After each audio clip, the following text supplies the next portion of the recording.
So this is Becky, head of birds, and you have decided to draw a flamingo today. So this is Sam, and have decided to draw a Goliath palm cockatoo.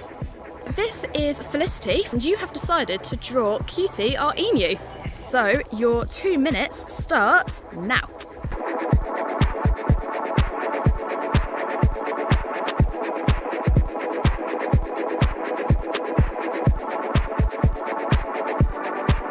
Okay, so we have a flamingo.